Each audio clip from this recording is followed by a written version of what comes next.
Kusyadi AB adalah salah satu pengrajin dan seniman musik gambus yang terus bertahan hingga saat ini. Bapak tiga anak ini mewarisi keahlian membuat peralatan serta bermain musik gambus dari kedua orang tuanya. Kecintaan pada musik gambus pula lah yang membuat Kusyadi AB memutuskan untuk berhenti bekerja sebagai karyawan swasta. Ia kemudian memilih untuk fokus sebagai pengrajin sekaligus pemain alat musik gambus. Peralatan musik gambus dibuat dari bahan kayu pilihan. Balok-balok kayu yang telah dipotong kemudian dibentuk menggunakan pola sesuai ukuran alat yang akan dibuat.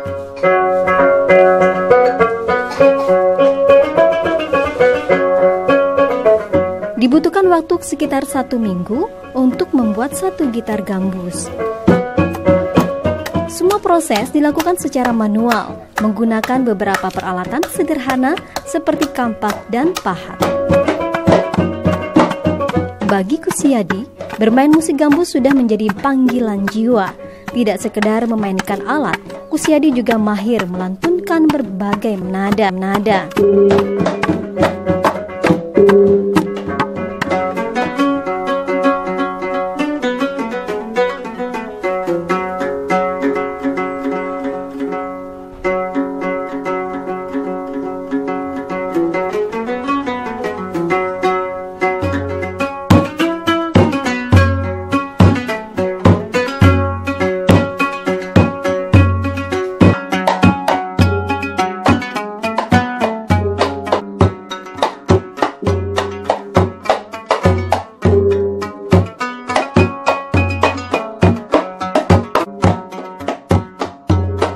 Saya pikir pertama kali juga ini juga harus kita lestarikan ya, karena kalau nggak ada orang semacam kita, siapa lagi tukang bikin yang meneruskan budaya nenek moyang kita kan.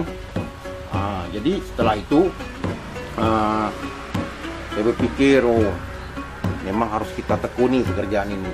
Itulah, jadi setelah itu kan kita sampai sekarang lah gitu. Nah, sampai sekarang kita udah banyak produksi gambus ini. Nah, malah juga gambus kita juga ada juga sih diminati dari pihak luar gitu kan.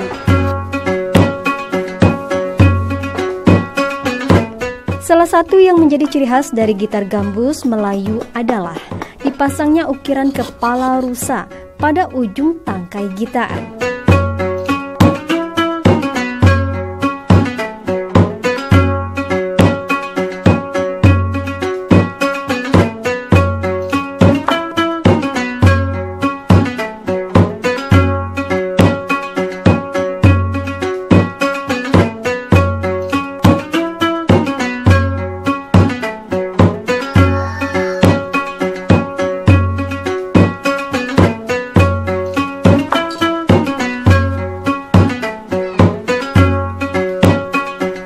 Alat musik gambus ini pun telah dilengkapi fitur-fitur stereo yang bisa terkoneksi dengan alat pengeras suara atau speaker.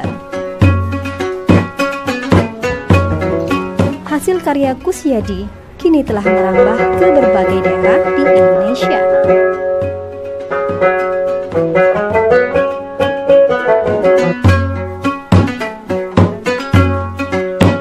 Selain gitar gambus, Kusyadi juga membuat gendang dan rebana.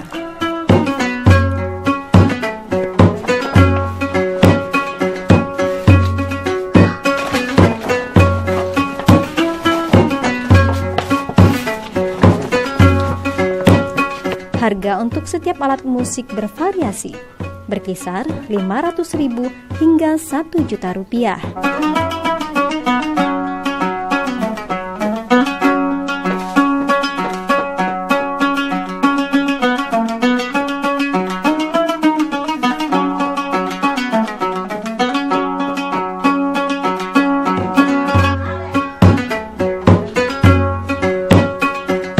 Bengkel sebesar 4x4 meter yang menjadi tempat Kusyadi bekerja kerap dikunjungi akademisi dari berbagai perguruan tinggi yang hendak melakukan penelitian.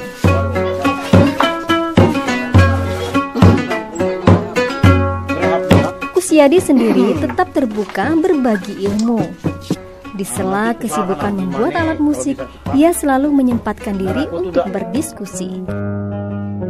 Seperti yang ia lakukan dengan para anggota sanggar yang kebetulan datang berkunjung.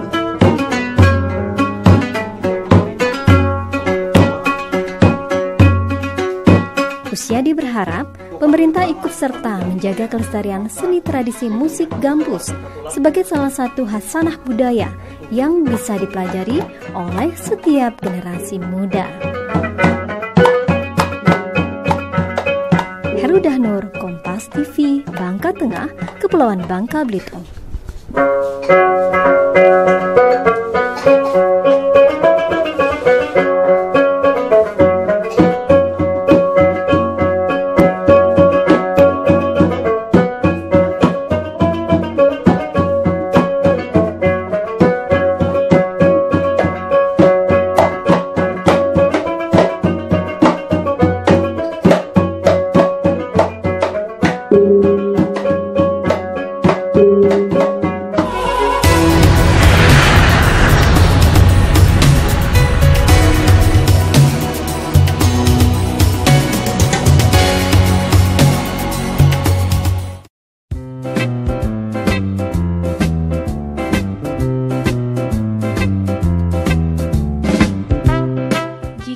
Gasing, bagi sebagian anak yang tergambar mungkin gasing plastik buatan luar negeri seperti yang ada di film animasi.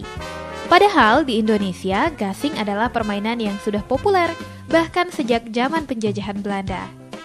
Gasing khas Indonesia terbuat dari kayu, bentuknya beragam.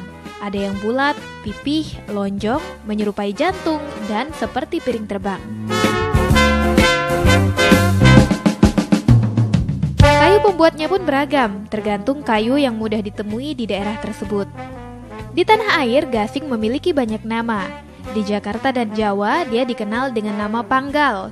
Di Kalimantan Timur biasa disebut begasing. Sedangkan di Lampung, gasing kerap disebut pukang.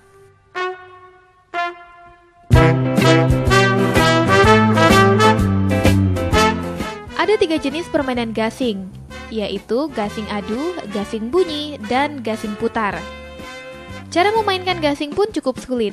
Pemain harus melilitkan tali pada sumbu gasing, kemudian melemparkannya hingga gasing berputar. Gasing yang paling lama berputar meskipun telah bertabrakan dengan gasing lain adalah pemenangnya. Sekarang gasing itu memang susah dijumpai di beberapa daerah. Hanya orang-orang daerah-daerah tertentu yang masih sampai sekarang masih memainkan gasing.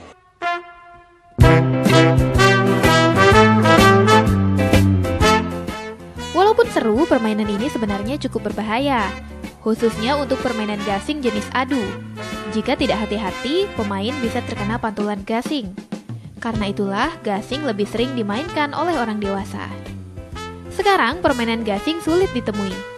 Penyebabnya berkurangnya lapangan dan lahan yang cocok untuk memainkan permainan ini. Karena untuk bermain gasing, kita memerlukan lapangan berukuran 1 hingga 10 meter. Bagus Suhanda, Kompas TV Pontianak.